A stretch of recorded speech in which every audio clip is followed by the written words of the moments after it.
Thank you, Mr. Chairman. Senator Hagel, I want to thank you for being here, and I want to begin by thanking you for your honorable service to our nation, for your personal sacrifice that you have put into standing and fighting for this country. Thank you. I would like to begin by addressing a question of process. In your prepared statements today, you described that you have given hundreds of speeches and interviews. Yes. This committee asked you in this process to submit those speeches in the last 5 years, and in response to that, you handed over a total of 4 speeches. In my view, that submission was facially insufficient for this committee to assess your record. Indeed, your financial disclosure revealed you had received paid honoraria in the past year for 12 speeches, and yet you did not even hand over those speeches for which you were paid substantial sums of money. Beyond that, 2 days ago, 6 senators, including Ranking Member Inhofe, sent you a letter asking for financial disclosure. You have not chosen to respond to that letter. That letter in particular asked about the private organizations that have paid you over the past 5 years and the degree to which any of those funding sources have come from foreign countries, foreign nationals, foreign sovereign debt funds. You chose not to respond to that letter. In my view, unless and until you respond to the requests of members of this committee does not have a proper record on which to assess your confirmation, and I think we need full disclosure and adequate time to assess that. Now, I'd like to ask initially a point of clarification. With respect to the International Criminal Court, do you believe the United States should become a party to the International Criminal Court? Senator, may I quickly respond to your first comment? I'd like you to answer my question. My time is limited. That question is one that I am most likely not going to be dealing with as Secretary of Defense. It's a simple question. Do you think we should be a member of the International Criminal Court? Yes, sir. I'm asking for your judgment on whether the United States should be a party. I support where the United States is today. So we are not a party today. You think we should not be a party. Is that a correct statement of your position? Yeah. Okay, thank you. I'd like to draw your attention to an interview you did in 2009 with Al Jazeera. And with the chairman's indulgence, if we can play an excerpt of that interview.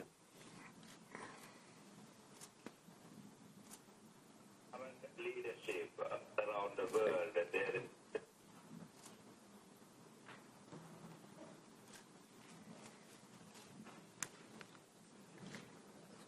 This is Molly from London. Go ahead with your question.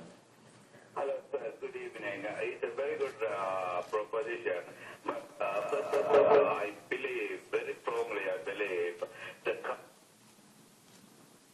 current leadership around the world, there is a moral failure going on.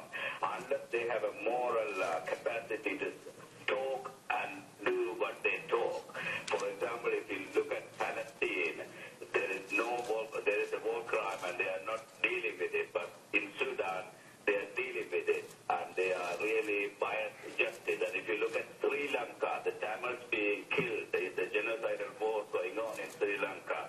Nothing being done. So there is a Molly, what is your question with regards to the issue we're talking about, the reduction of nuclear weapons? My question is that leaders, there is a total moral failure. Unless we bring these leaders to a moral standard, nothing can be done now. That's my question. What do you think about it? Okay, thank you. Let me put that to the Senator. Well, I think you're exactly right, and I said in my opening statement that that leadership is critical because we know in life nothing is ever accomplished without leadership. Now, in that excerpt, Senator Hagel, the caller suggests that the nation of Israel has committed war crimes.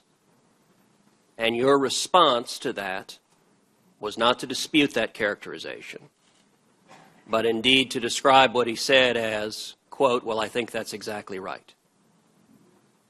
I'd like to ask you, do you think the nation of Israel has committed war crimes? No, I do not, Senator. I'd want to look at the full context of of the interview, but to answer your question, no.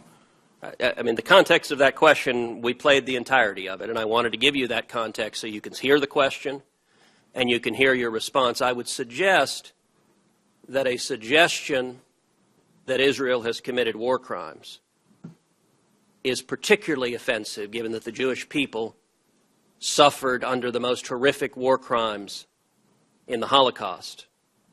And I would also suggest that for the Secretary of Defense or a prospective Secretary of Defense not to take issue with that claim is highly troubling. I'd also point out, in 2006, your characterization of the nation of Israel's action,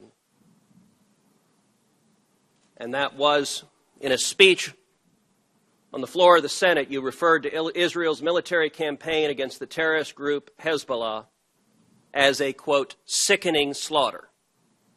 Now, I would suggest the characterizations.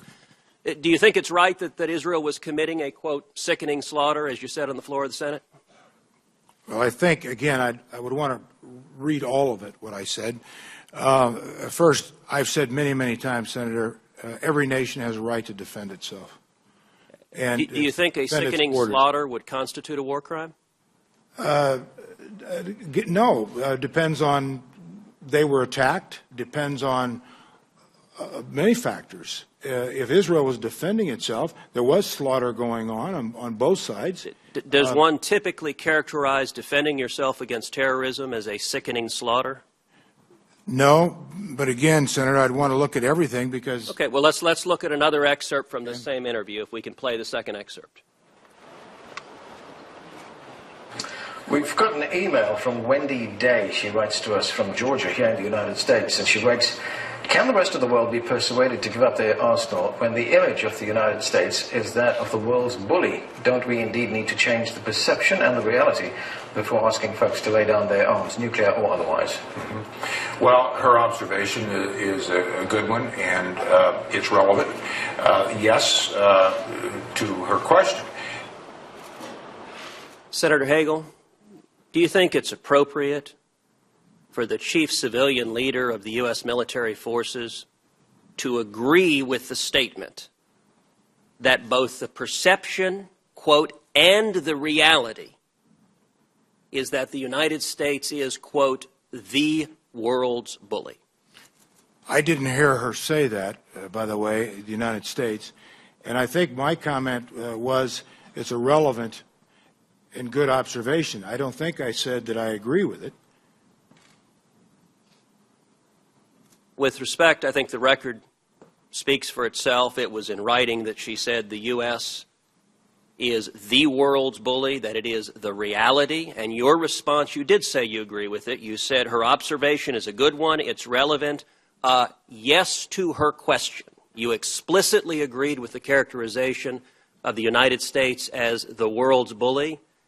And I would suggest that is not a characterization. I think the United States has spilled more blood, more treasure, standing for freedom, liberating people across the world, and to go on Al Jazeera, a foreign network, broadcasting propaganda to nations that are hostile to us, and to explicitly agree with the characterization of the United States as the world's bully, I would suggest is not the conduct one would expect of a Secretary of Defense. Senator, she said that was an observation. I will point out that her quote was the perception and the reality. And with that, my time has expired. I look forward to a second round of questioning. Thank you. Now, what we're going to do, given the fact that some of those tapes there they need to be transcribed to be made part of the record so that people can judge exactly what was said and what was asked.